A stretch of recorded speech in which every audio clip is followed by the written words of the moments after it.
ભગવાનના નામનો જે ગુણાનુવાદ ગાય છે એને કોની બીક છે? પણ એક વાત યાદ રાખજો, ભગવાનના નામનો ગુણાનુવાદ ગાવા માટે કોઈ ઉંમર નથી. પણ આપણે તો એક જ મનમાં ઘૂસી ગયું, ગૌઢા થાવું ને તે ભગવાનના નામ જપશું. અત્યારે ભેગું કરી લ્યો બધું. એટલે ગૌઢા થાહો કે નહીં કોને ખબર છે?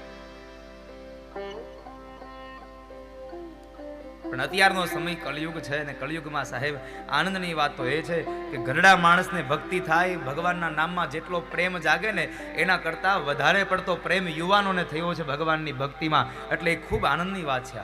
ભગવાને યુવાનોને પ્રેમ આપ્યો છે,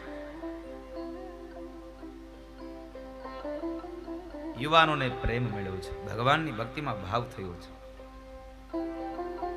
અને આમ પણ છે ને, મને આનંદ એટલા વાતનો છે કે મારી કથામાં જેટલા વૃદ્ધો બેઠા હોય ને એની કરતા સવાયા પ્રમાણમાં યુવાનો બેઠા હોય. એટલે વધારે મજા મને એટલે કથા કરવાની આવે. વૃદ્ધ કરતા યુવાનો બેઠા હોય છે.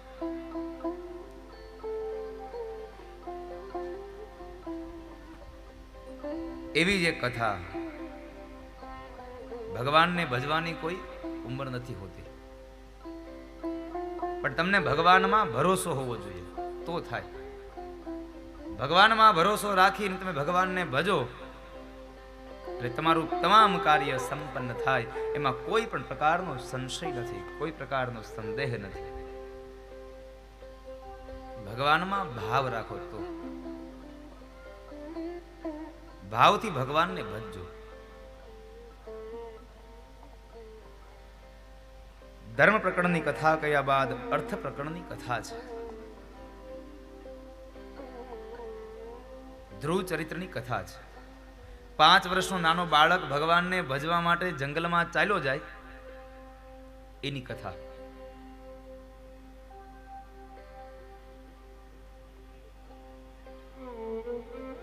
મનુ મહારાજના 2 દીકરા, એમાં ઉત્તાનપાદ જે રાજા છે એની કથા અહીંયા ચતુર્થ સ્કંદમાં વર્ણવી. અને એ ચતુર્થ સ્કંદની કથામાં ધ્રુવ ચરિત્રની કથા, એટલે કે ઉત્તાનપાદ રાજા છે એને 2 રાણીઓ છે, સુરુચિ અને સુનીતિ. 2 રાણીઓ. આ 2 રાણીઓ,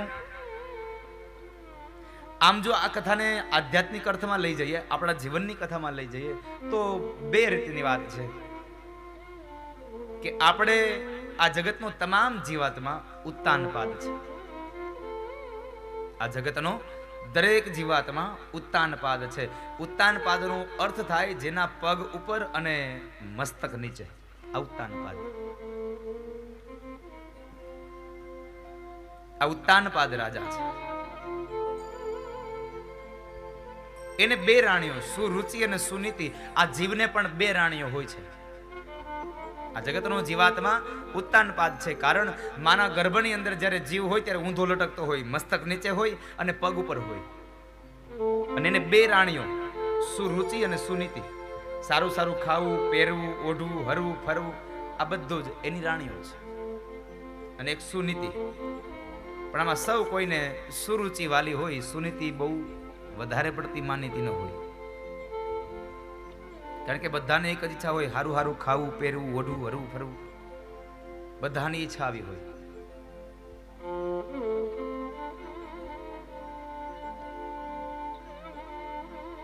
અને એ સમયે બરાબર મહારાજ ઉત્તાનપાદ રાજગાદી પર બેઠા છે ને એનો સુરચનો દીકરો એની ગોદમાં છે અને સુનીતિનો દીકરો દોડતો દોડતો આવે, ધ્રુવ 5 વર્ષનો. અને જેના પિતાશ્રીની ગોદમાં બેસવા જાય અને ઉત્તાનપાદ બેસાડવા જાય ને ત્યાં જ બરાબર સુરુચિએ ડોળા કાઢ્યા. ખબરદાર બેસાડ્યો છે તો. અને સુરુચિ ડોળા કાઢ્યા એટલે બંધ થઈ જવું પડે. એટલે સુરુચિએ ડોળા કાઢ્યા અને બંધ થયા. ધ્રુવ કહે છે, મને પણ મારા પિતાશ્રીની ગોદમાં બેસવા દો, મને રાજાની ગોદમાં બેસવા દો. સુરુચિ કહે છે, તારે મહારાજની ગોદમાં બેસવું હોય તો જંગલમાં જા, જંગલમાં જઈ ભગવાનને ભજ. ભગવાન મળે તો એમ કહેજે કે તને મારા કુખથી જન્મ આપે તો મહારાજની ગોદમાં બેસી શકે, બાકી મહારાજની ગોદમાં ન બેસી શકે. અપરમાએ કવેણ બોલ્યા છે અને કવેણને લઈ અને ધ્રુવ 5 વર્ષનો બાળક રડતો રડતો જાય છે. એકદમ માતા સુનીતિ પાસે ગયો. માં સુનીતિએ પ્રશ્ન કર્યો, બેટા કેમ રડે છે દીકરા, શું થયું તને? અને ત્યારે અપરમાએ કવેણ બોલ્યા છે, આ વાત બતાવી અને કહે છે કે માં, અપરમા એમ કહે છે કે તું જંગલમાં જઈ અને ભગવાનને ભજ. ત્યારે સુનીતિ બોલ્યા છે કે બેટા એમાં ક્યાં કઈ ખોટું કીધું છે તને? ભગવાનને ભજવાની વાત કરી, એમાં ક્યાં કઈ જરાય જૂઠું કીધું છે? એને તને વાત બરાબર જ કરી છે. અને આમ પણ તારા સાચા પિતા તો ભગવાન જ છે. આટલો શબ્દ સાંભળ્યો એટલે તરત માતા સુનીતિને વંદન કરીને ધ્રુવ બોલ્યા છે, માં તો મને આશીર્વાદ આપો, મને ભગવાન મળે, હું જંગલમાં જાઉં. 5 વર્ષનું ધ્રુવ જંગલમાં જવા નીકળી પડે. ઘરેથી માના આશીર્વાદ લઈને નીકળે અને માર્ગમાં બરાબર ચાલતા થયા ત્યાં દેવર્ષિ નારદ મળ્યા છે. નારદ મળ્યા, નારદને જોયા એટલે નારદને નૈમા છે. નૈમા એટલે નારદને ગમ્યા છે. નમે એટલે દરેક માણસ બધાને ગમે.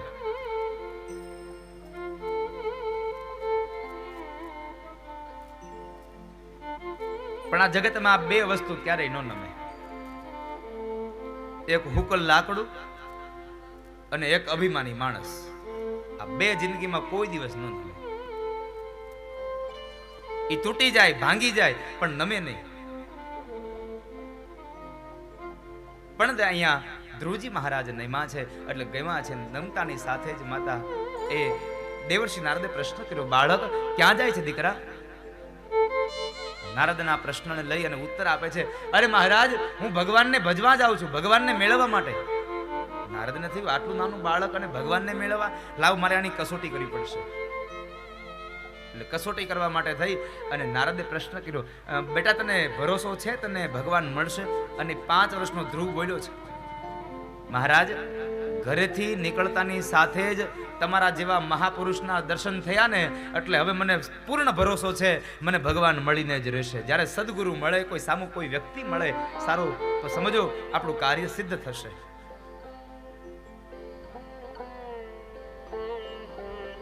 નારદના વાત બહુ ગમી એટલે નારદે એને દ્વાદક્ષરી મંત્ર આપ્યો, ઓમ નમો ભગવતે વાસુદેવાય.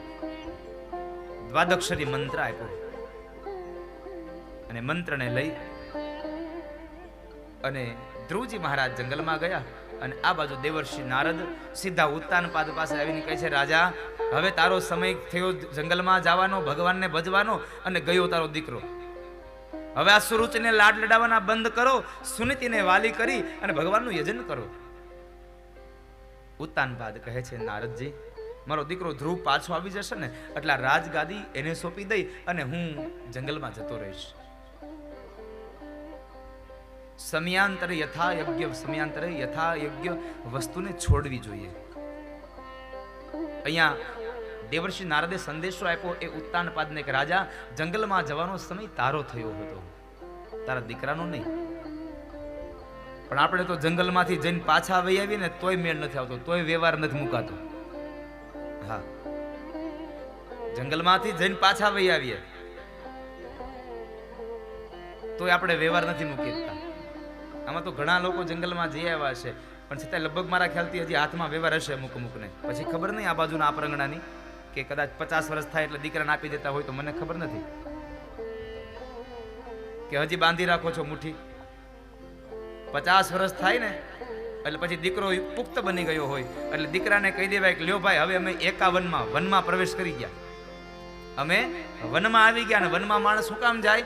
ભગવાનને ભજવા. એટલે વનમાં પ્રવેશ થાય ને એ ભેગો વ્યવહારની દોરીઓ દીકરાઓને આપી દેવાય અને કહેવાય કે હવે તમારે જેમ વ્યવહાર કરવો એમ કરો, બાકી અમે તો 3 ટાણા જમશું, બાકીના ટાઈમમાં ભોજન કરીશું, બાકીનું ભજન કરીએ. અરે દાદા કેમ કરીને ભેગું કર્યું હોય, દીકરાને દેતા કેમ જીવા લે? હજી એને આવડે નહીં. પછી થાય છે એવું, આપણે 70 વર્ષ 75 વર્ષ સુધી મોટા થાય ને ત્યાં સુધી વ્યવહાર મૂકીએ નહીં. આપણો દીકરો મોટો થઈ ગયો હોય એને કોઈ દી ક્યાંય જવા દઈએ નહીં. ગામમાંથી જાનમાં જવાનું આમંત્રણ આવે ને તો સાંજે આપણે કહી દઈએ ઓલા ધોળા કપડાં ઇસ્ત્રી કરજો. હવે આપણો જાનમાં જવાનો સમય નથી, છોકરાઓને જવા દેવાય. છોકરાને જવા દેવાય, એને કોઈ 5 માણા ઓળખતા થાય, પણ આપણે એને કોઈ દી 5 માણામાં જવા દીધો નહીં, એટલે આપણો છોકરો મોટો થયો તો એને કોઈ ઓળખે નહીં. આપણે જ્યાં ખેડૂપાન થાય ને, આપણે વ્યવહાર મૂકવાનો સમય થાય ને, તે આપણા દીકરાનો દીકરો મોટો થઈ ગયો હોય, એટલે સીધો વ્યવહાર આપણે મૂકીને એટલે આપણા દીકરાના હાથમાં વ્યવહાર જાય. આપણા દીકરાને 5 માણા ઓળખે નહીં, કારણ કોઈ દી ક્યાંય જવા દીધો ન હોય. જ્યાં હોય ને આપણે જ ઉભા હોય આગળ.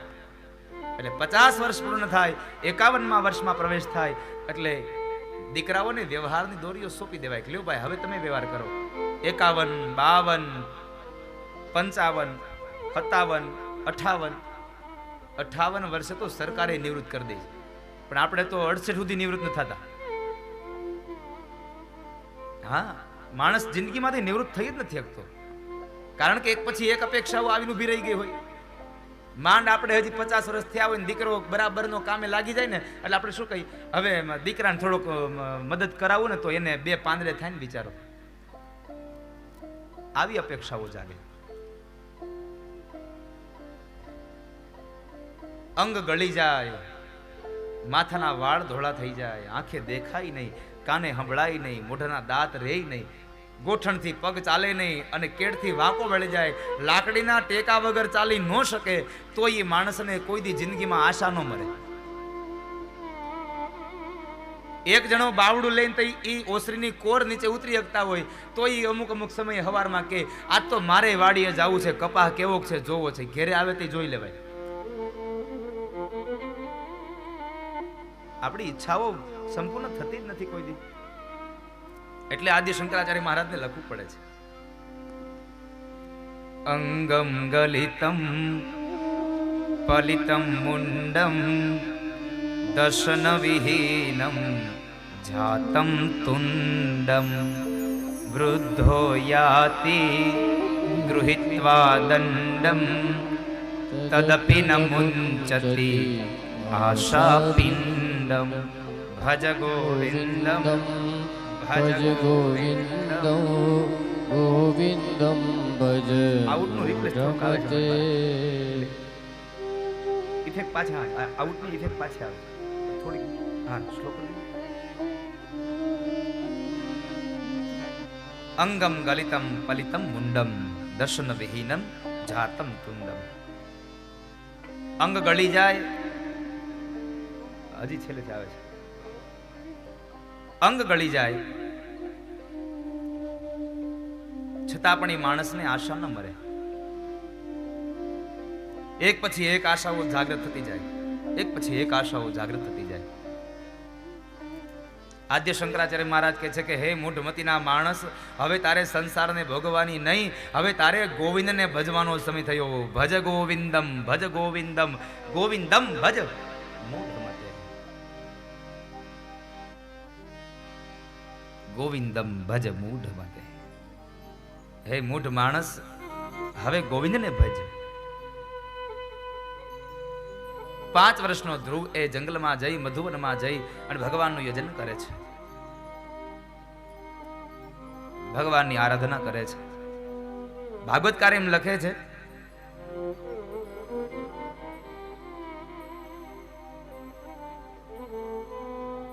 કે ધ્રુવજી મહારાજ જ્યારે જંગલમાં ગયા, મધુવનમાં ગયા, ત્યારે એ મધુવનની અંદર પહેલા મહિને એમણે કંદમૂળો ફળ આહાર કરી, કંદમૂળો ખાઈ અને જીવન એનું ભગવાનનું યજન કરે છે.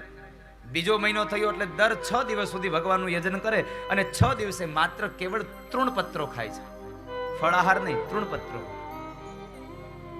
ત્યારબાદ ત્રીજો મહિનો ચાલુ થયો તો ત્રીજા મહિનાની અંદર 9 દિવસ સુધી ભગવાનનું યજન કરે અને 9મા દિવસે માત્ર જલપાન કરે છે. ત્યાર પછીના ચોથા મહિનાની અંદર એમણે 12 દિવસ સુધી ભગવાનનું યજન કરે અને 12મા દિવસે માત્ર વાયુ ભક્ષણ કરે છે, માત્ર શ્વાસોશ્વાસની ક્રિયા, ન જળ પીવે, ન ફળ આહાર ખાય, ન તૃણપત્રો ખાય, કશું ખાય નહીં. અને ત્યાર પછીના મહિને તો એને શ્વાસોશ્વાસની ક્રિયા પણ બંધ કરી. જીત શ્વાસો નૃપાત્મજ. માણસે શ્વાસને જીતી લીધો છે. જ્યારે શ્વાસને જીતો છે એટલે આખા જગતનો શ્વાસ ગુંગળાયો. એટલે દેવતાઓ ભગવાન પાસે જઈને કહે છે, પ્રભુ આ શું થઈ રહ્યું છે? ભગવાન કહે છે ચિંતા કરોમાં, આ મારો એક ભક્ત છે ધ્રુવ, એને એના શ્વાસ રોક્યા છે એટલે આખું જગત ગુંગળાયું છે, બીજું કશું નથી એમાં, બીજું કશું નથી. અને એ સમયે ભગવાન ચતુર્ભુજ નારાયણ રૂપ લઈ અને ગયા અને મધુવનમાં જઈ ધ્રુવજી મહારાજ જમણા પગના અંગૂઠાની નીચે ધરતીનો છેડો દબાવીને ઊભા છે. અને એ સમયે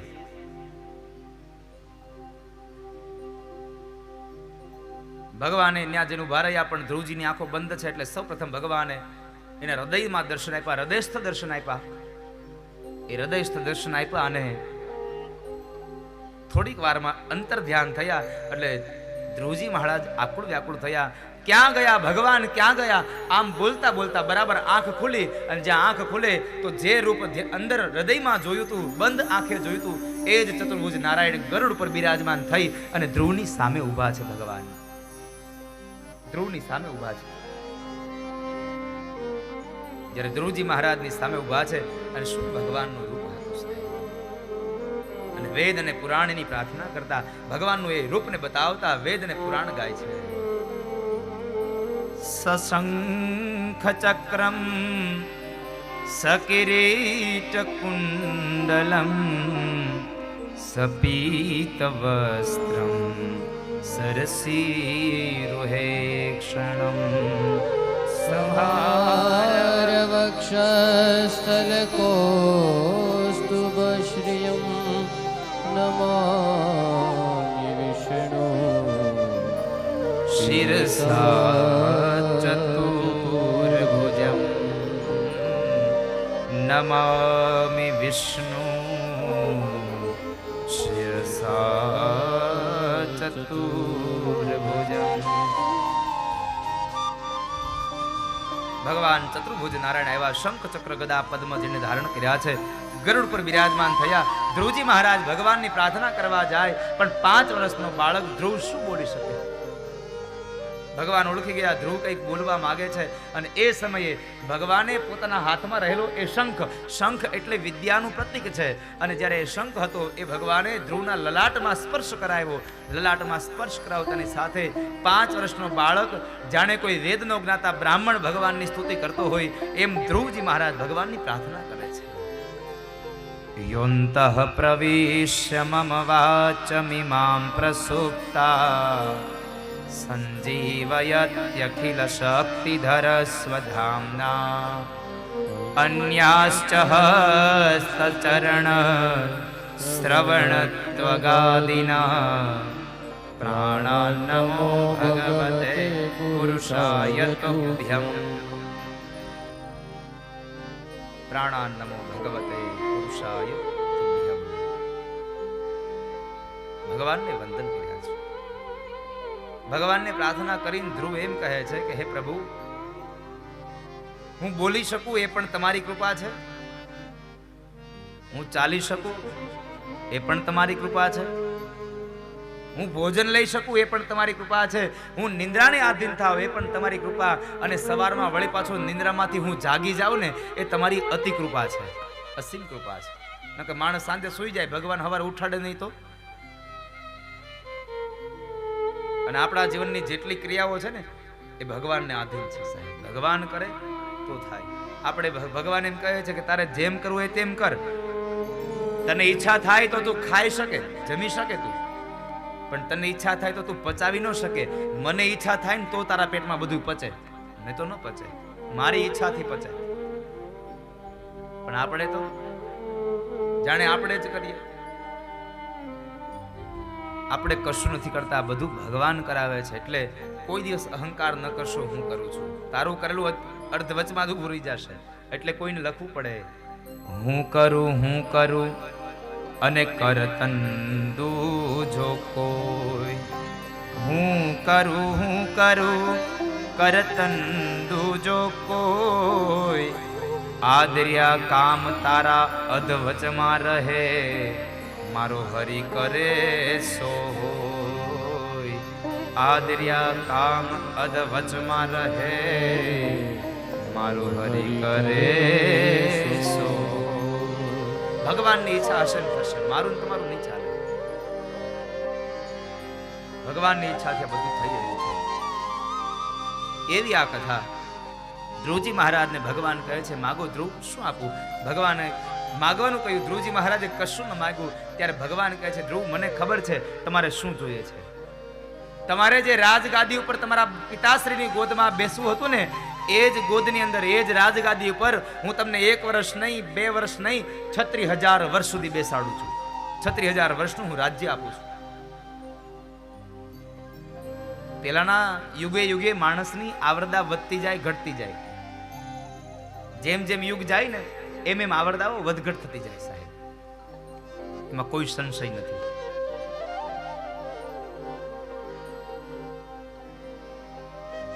એટલે 36,000 વર્ષનું રાજ્ય આપ્યું.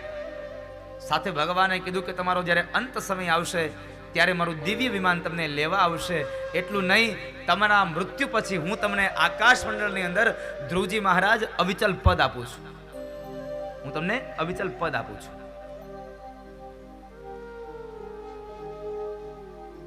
અવિચલ પદ એને મળે જે સાચી દિશા બતાવે. સપ્તર્ષિઓ તમારી પરિક્રમા કરશે. સાચી દિશા બતાવે, એની પૂજા થાય, એને એક સ્થાન કેન્દ્રિત થઈ જાય. ધ્રુવનો તારો જોયો છે ને બધાએ? ધ્રુવનો તારો, એની આજુબાજુમાં સપ્તર્ષિઓ તારાઓ એની પરિક્રમા કરતા હોય છે. કદાચ સમુદ્રની અંદર કોઈ માછીમાર જાય અને કદાચ દિશા ભૂલી જાય તો રાત્રિના સમયે જ્યારે આકાશ મંડળમાં નજર કરે અને ધ્રુવનો તારો દેખાય ને એટલે એને ખબર પડી જાય ઉત્તર દિશા કઈ બાજુ છે. દિશા બતાવે ને એની પૂજા થાય, એની કથા ગવાય.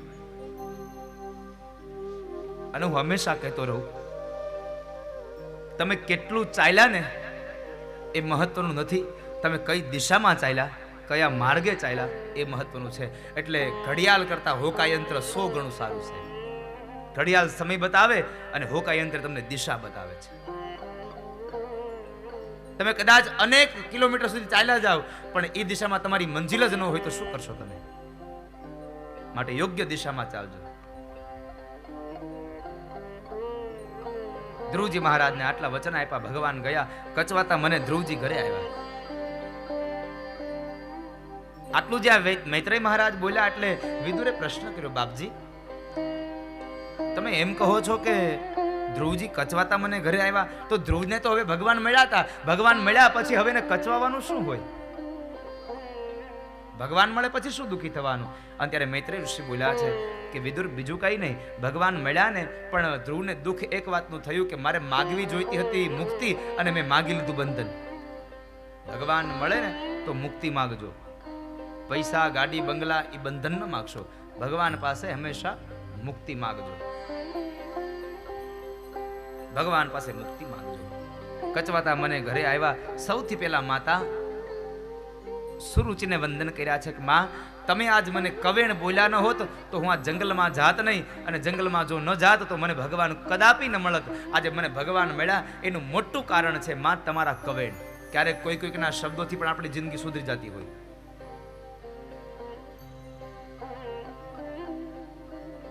બાળકને હોશિયાર કરવું હોય ને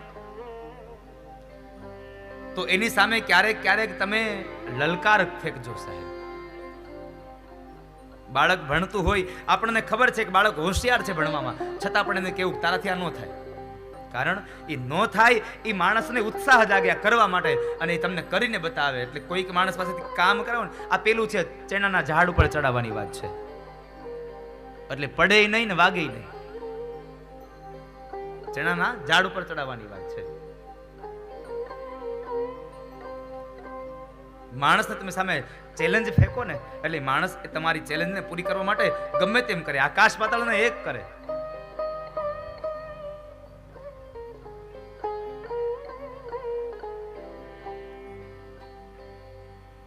આપણે બાળકને 10મા ધોરણમાં આવે એટલે આપણે એને એમ કહીએ કે તારે તો 80% આવી જ જવાના છે, તારે 80% આવી જ જવાના છે.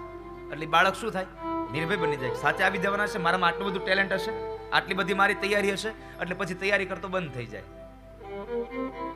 પણ એને પહેલેથી કહેવું પડે મન નથી લાગતું તું 80% લાવી હગે. એટલે શું કરે? એટલી તૈયારી તડામાર કરે, એ 80% લાવીને ઉભો રહે છે. સામે માણસને ચેલેન્જ ફેંકવી પડે. એટલે માણસ મહેનત કરતો થઈ જાય. અને મહેનત કરવાથી સાહેબ આ જગતનું કોઈ પણ કર્મ અઘરું નથી. જો માણસ મહેનત કરે તો આ જગતનું કોઈ પણ કર્મ અઘરું નથી. મારાથી નહીં થાય આવી ક્યારેય સાહેબ નકારાત્મક ઉર્જા મગજમાં ન રાખો. મારાથી શું કામ ન થાય? પ્રયત્નો કરો. આપણાથી જ આપણું થતું હોય સાહેબ. એક વાત યાદ રાખો, કરોળિયો જાળું બાંધે ને, એને કોઈ જાળું બાંધી નથી દેતું, એ પોતે જ બાંધે છે. અને એક જાળું બાંધવામાં 1000 વખત નીચે પડતો હશે. કેટલી વાર? 1000 વખત નીચે પડતો હશે. તો એને પડ્યા પછી એને કોઈ દી હરેરી ન ગયો કે મને આ મારથી નહીં બંધાય. એ અંતે બાંધીને જ રહે. એની અંદર એનો ખોરાક લઈ લે અને વળી પાછો એનું જાળું એને થાય ને કે હવે કામનું નથી, એટલે પાછો પોતાની અંદર સમાવી લે. એમ સાહેબ તમારામાં પણ તાકાત છે, અત્યારના યુવાનમાં પણ તાકાત છે. આ સૃષ્ટિમાં નવું કંઈક સર્જન કરવાનું, નવી કંઈક ચેતનાઓ આપવાની તાકાત એ બાળકમાં છે, યુવાનમાં છે. પણ આપણે એને ઘોડિયામાંથી જ માય કાંગલા બનાવી નાખ્યા. હુઈ જા, તારો બાપ હમણાં બાગડો આવશે. આપણે ડરાવીએ, હુઈ જા, રાતની માં આવી. હજી કોઈ દી રાતની માં હામી મળી નથી કોઈને. કારણ આપણે પારણમાં એને ઘોડિયામાંથી જ હાવ માય કાંગલો બનાવીએ. બાળકમાં ક્યારેય નકારાત્મક ઉર્જા ન ફેલાવશો સાહેબ. બાળકો એને સદૈવને માટે તાકાત વાળો બનાવો, એના હાલડા સારા ગાઓ. પહેલાના સમયના હાલડા સાંભળી અને બાળકો આરામથી નિંદર કરતા, અને અત્યારના હાલડા સાંભળીને બાળકો ઝબકી જાય છે, ઝબકીને જાગી જાય છે કે નહીં હાથીને રાતની માં આવશે. આવે રાતની માં કે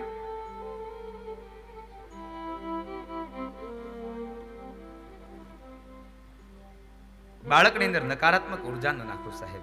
અહીંયા સુનીતિએ એ જ બતાવ્યું કે બેટા આમ પણ ભગવાન જ તારા સાચા પિતા છે, એટલે એનામાં એ નાખ્યું એટલે ને, નકર બીજી હોત તો શું કરત? સીધી જાત સુરુચિ પાસે ઝઘડો કરવા. આ સુનીતિ હતી, સંસ્કાર હતા. એટલે મેં આગળના દિવસમાં પણ વાત કરી હતી કે જો કૂવામાં સંસ્કાર હોય ને, કૂવામાં સારું પાણી હોય ને, તો જ સારું પાણી અવેડામાં આવે, નકર અવેડામાં સારું પાણી આવે નહીં. અપરમાને વંદન કર્યા. સંસ્કારનો દાયજો આપ્યો છે અહીંયા સુનીતિએ ધ્રુવજી મહારાજને. અને પેલું વેલું સંસ્કારનું સિંચન માં કરે છે. માટે દરેક માતાઓને મારી પ્રાર્થના છે કે તમે સંસ્કારનું સિંચન કરો છો, માટે જેથી કરીને તમારી અંદર સંસ્કાર હોવા જરૂરી છે.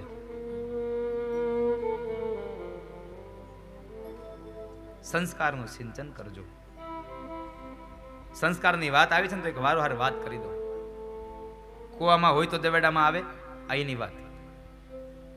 એક ગામડામાં એક બેન હતા અને બરાબર એનો 5 વર્ષનો છોકરો. એટલે 5 વર્ષના છોકરાને એને નિશાળે ભણવા બેસાડ્યો. અને પહેલી વાર નિશાળે ભણવા બેસાડે એટલે આપણને ખબર જ છે કે જ્યારે પહેલી વાર બેહાડે એટલે કંકુનો મોટો બધો ચાંદલો કરી દે, માથામાં હોય એટલું તેલ નાખી દે, ઘરમાં હોય એટલું બધું. હા, એક હાથમાં છોકરાનું દફતર લે, એક હાથમાં ઓલા પતાસાની કોથળી લે અને છોકરાને લઈને જાય ભણવા બેસાડે. એટલે બેને પણ એના છોકરાને ભણવા બેસાડ્યો. 1 દિવસ 2 દિવસ આમ કરતા કરતા અઠવાડિયું ગયું. એટલે એક દિવસના સમયે છોકરો ભણીને આવ્યો. એટલે પછી સાંજે ઘરે બેઠો હતો ને, એટલે એની માએ કીધું, લાવ બેટા હું તને લેશન કરાવી દઉં, તારું પાટી પેન આપ મને. એટલે તરત જ એ દીકરો ગયો અને દફતર લઈ આવ્યો, બેગ લઈ આવી, એમાંથી પાટી કાઢીને માના હાથમાં આપી. માએ કીધું પેન લાવ, તો કે પેન નથી, કે પેન નથી. એટલે માને એમ કે નવો ભણવા બેહાર્યો છે, છોકરું છે, ખોઈ નાખે. એટલે માએ વળી પાછું બીજું પેન આપ્યું, એનાથી લેશન કરાવ્યું અને વળી પાછો એને દફતર પાટી પેક કરાવ્યા. બીજે દિવસે છોકરો ભણવા ગયો, વળી પાછો સાંજે આવ્યો. એટલે વળી માએ કીધું કે લાવ તારું પાટી પેન, હું તને લેશન કરાવી દઉં. એટલે માના હાથમાં પાટી આપી, પેન નો આપ્યું. કે પેન ક્યાં ગયું? તો કે પેન નથી.